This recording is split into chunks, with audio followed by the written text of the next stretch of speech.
Hi, my name is Jeff Bloomberg and I'm the Chief Operating Officer at MGE. And for this week's tip, we're going to talk about why you don't want a 5-star rating. Now, I know when you hear that, it may sound slightly counterintuitive. You know, everybody wants to be the best, right? We all strive to be the best, so why would we say we wouldn't want one? Well, let's take a look at how this runs. Let's say you're running a 5-star rating or maybe even a 4.8 or whatever, and you're going about your life and everything's happy, and then you get one of these. This place is awful. This has to be the worst pediatric dentist that has ever existed. Like there were torturers in the dark ages that have provided better service. I'm pretty sure tying a tooth to a car bumper had better Yelp reviews. First, they wanted to charge us for 4 fillings for my daughter. They said they couldn't do x-rays, and upon asking them to show us the cavities, they said, oops, it looks like there are only 3. Then we went to fill them. They took her back for 5 minutes. They then asked me to come back, and they couldn't work on her because she was too fussy for the gas. They didn't even ask me to try and calm her. They just referred me to either blank or blank. Obviously, I have to redact these things. The dentist said that they want the dentist to be a happy, fun experience and that upsetting her won't provide that. Because all kids yell, forget Disney, I want a root canal. That was a Google review for a pediatric dentist. And let me give you my favorite. Let's say you get one of these. This is my favorite negative dental review I found online. If you're reading this, it is probably too late for you and your family. Blank tricked my wife into blank. Blank stuck us here. This is an unhappy place. Your spirit will die here. You will become a bitter and spiteful person. Yes, apparently going to this dentist would actually destroy you spiritually. Whoever thought, right? So you get one of these and it sort of ruins your day. And usually the bigger problem I see with a lot of dentists is not even the fact that they got a bad review, but it's the reaction they have to the bad review. It can be very devastating personally, and people tend to take these things personally. And they sort of break down into 2 different categories. You get ones that are actual valid things that you need to do something about in the office. And then you have the invasion of the internet trolls who would find something wrong with feeding starving puppies, all right? Things are gonna happen. Or as they say, haters are gonna hate. It's gonna happen, all right? Now, going into this subject, as far as what you should do about these, we're gonna do a whole separate video on that, because should you respond to bad reviews? Yes and no. There are some cases where you want to and where you don't. But with that being said, you are a bit hampered as a healthcare professional when it comes to responding to reviews. You know, if you give me a bad review, I can more or less say anything I want because I don't have to abide by HIPAA, and you do. There was actually an article done on this recently it was actually a combination of ProPublica and the Washington Post. I have a link below where you can actually see the original article. But Yelp allowed them access to their entire database and of healthcare reviews. And what they found was the amount of HIPAA violations were staggering. And I found the same thing personally. When I looked at how doctors were responding to negative reviews, the amount of responses that I found that did not violate HIPAA, I would say, and this is no joke, were about 2%. It was pretty terrible, all right? So there is a whole way to respond to them and what you should do and what you shouldn't do. You have certain things that you have to observe as a healthcare professional. We're gonna be talking about those in future videos, and you don't necessarily want to respond to all of them, and I'll talk about that in that video. But back to the subject. How important is it? So you have one of these bad reviews. How important is it? Well, not always very, because I want you to get the concept.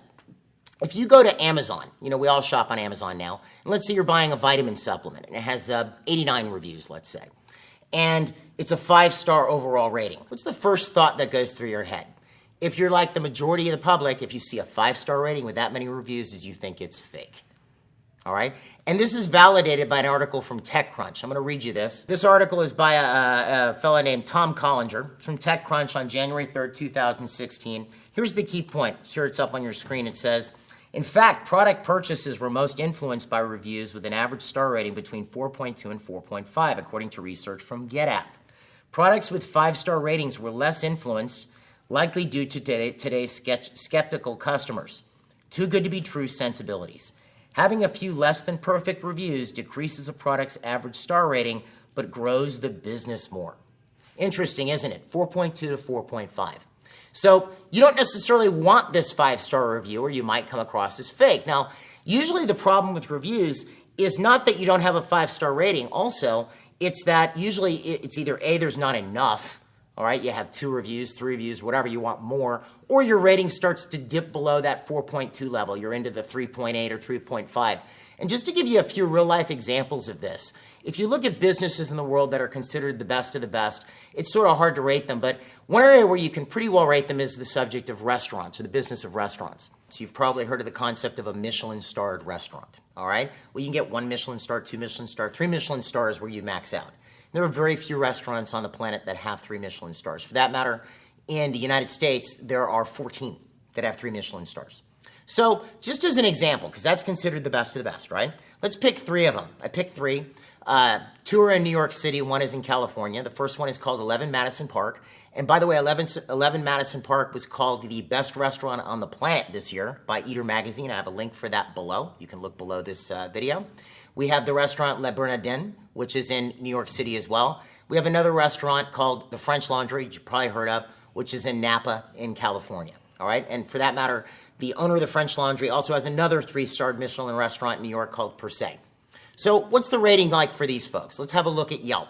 So let's first look at 11 Madison Park, 4.5 to 4.6. Le Bernardin, pretty similar. And now we have the French Laundry. Again, we're in that 4.5 to 4.6 range, which I'm sure if you take a look, it obviously has not hurt their business model. So I guess the point is this, all right?